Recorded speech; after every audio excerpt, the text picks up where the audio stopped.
The Hakka are an ethnic subgroup of the Han ethnicity, and one of the largest and the most prominent of such subgroups, with some 50 million estimated in China, Taiwan, and overseas.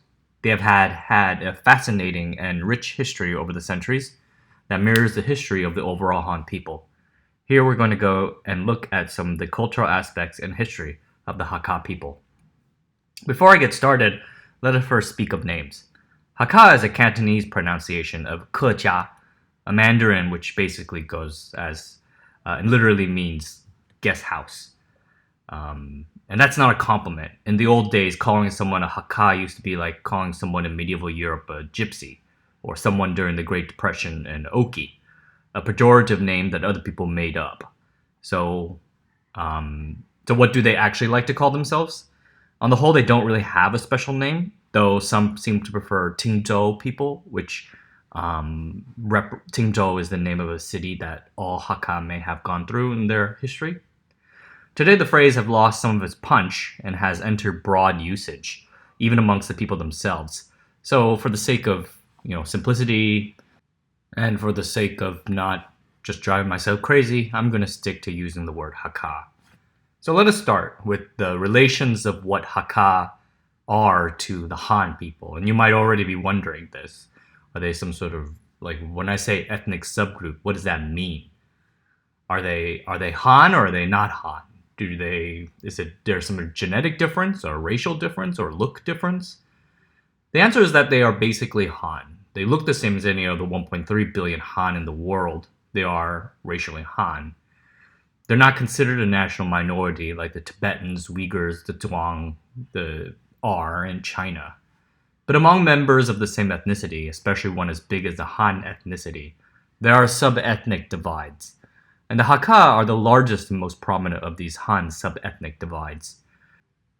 One sledgehammer metaphor that you can use, but don't think too much about it, that would describe the relationship of the Hakka to the rest of the Han Chinese ethnicity, is to look at the relationship of the Jews to the other Europeans in the area.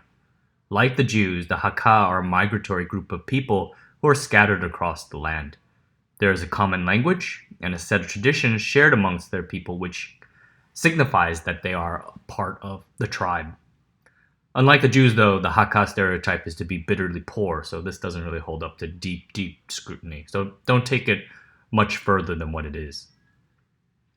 So if racially a Hakka is the same as another Han, then how can you tell between them?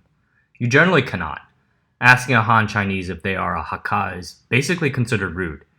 You make assumptions based on where a person comes from, their village, their home province, whatnot. Confusing? Yes it is.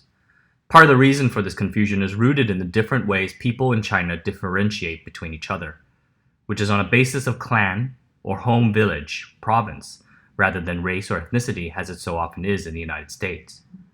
For example, Deng Xiaoping is a Hakka. One Beijing official, when told this, protested, "Deng can't be a Hakka, he's from Sichuan." It's not about race or how you look, it's about where you're from. It is the subtle policy of the Chinese nation, and it is in their interest to play down and de-emphasize the differences between individual Hans within the overall ethnicity. This policy allows the nation to project a stronger, more united front to the rest of the world so that they know that everyone is Han, and every Han marches together with the same shared values, identity, and cultures. Something that the Republic of China called national unity.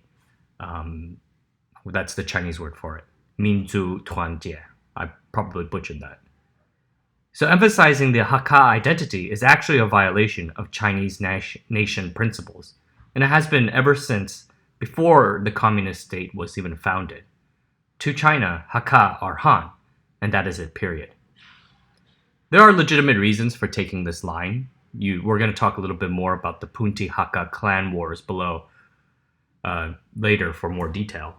But from a Western point of view, it does feel a little iffy to suppress movements that emphasize your own cultural identity.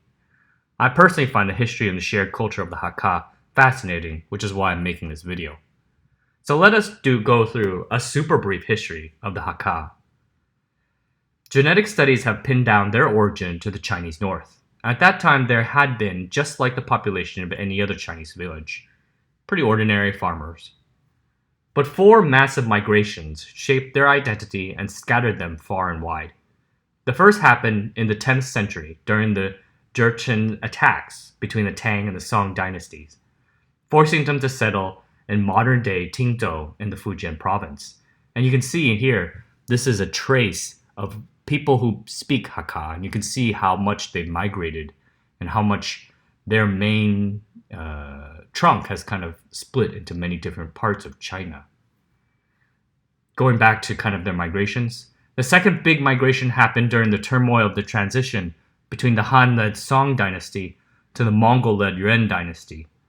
As with all things involving the Mongol invasions, times then were just peachy. Times were so good that the Hakka moved to the northeastern parts of Guangdong in the 12th century. And then during the early Qing dynasty, they moved once more to the Guangdong coast.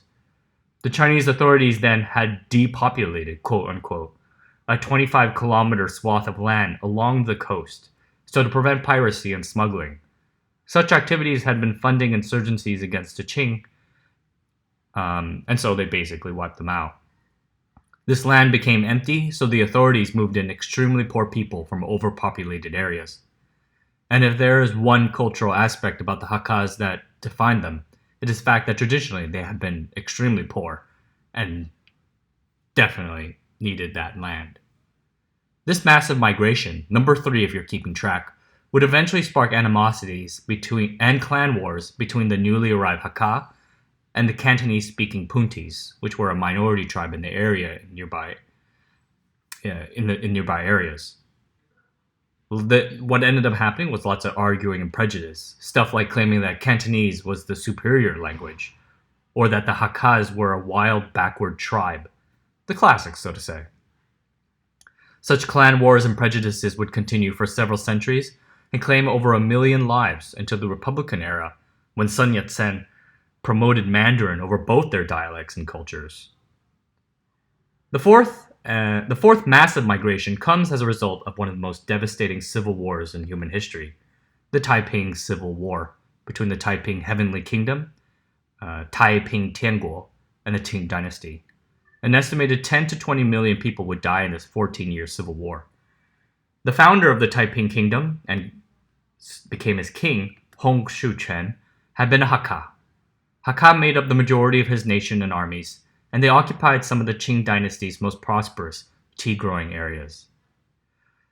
The Taiping Civil War was a total war, and that means discrimination, mistrust, retribution enacted upon Hakka families by the Qing officials. Qing armies would enter Hakka villages and indiscriminately slaughter the people there, at one point killing 30,000 a day. This was the main trigger for a flood of Hakka exiles and refugees into Hong Kong looking for shelter from the extermination campaigns.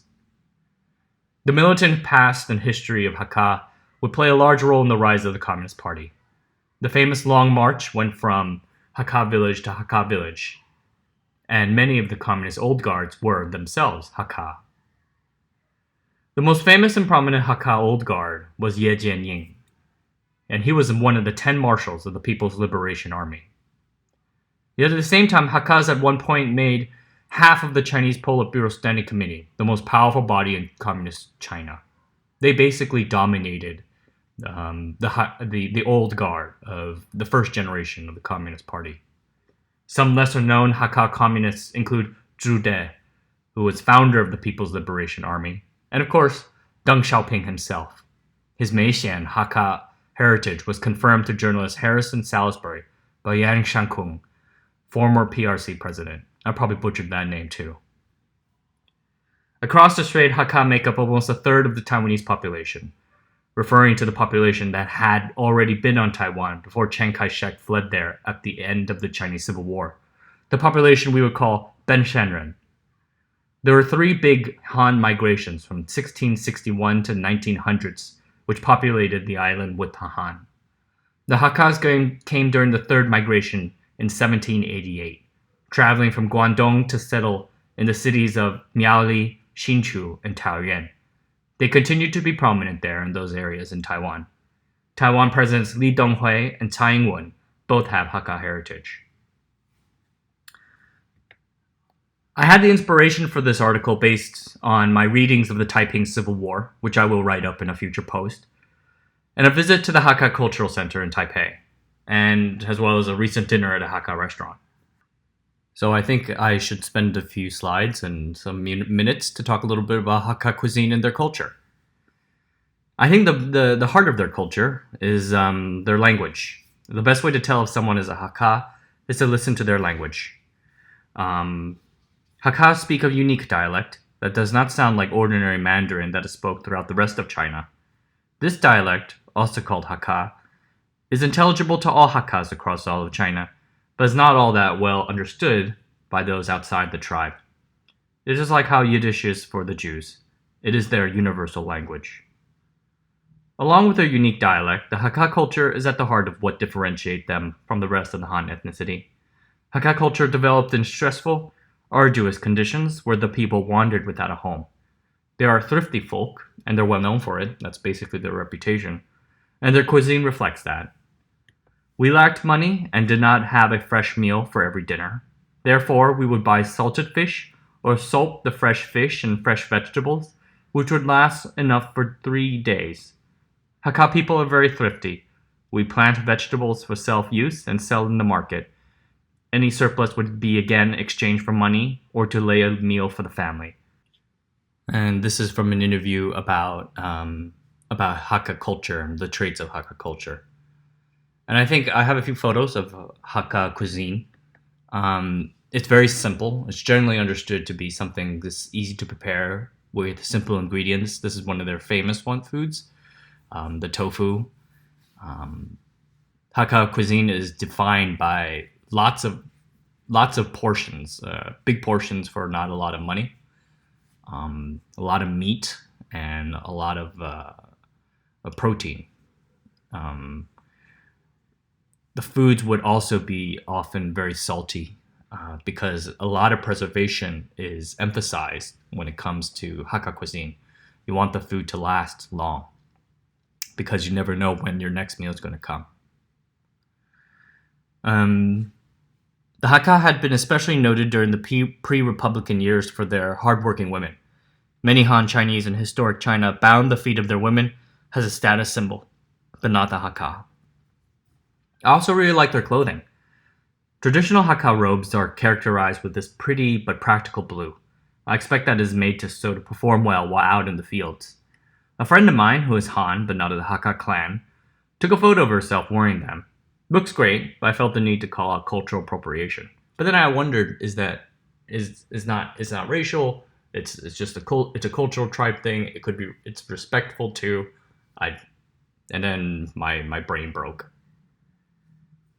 That comes to the end of it. I personally enjoyed reading and researching about the Hakka. They are a fascinating tribe of people with an illustrious history. Some aspects of their distinct culture are fading away, right? As the larger Chinese nation emphasizes cultural uniformity and assimilation, but some parts will always remain. Thanks for listening to this, and have a good day.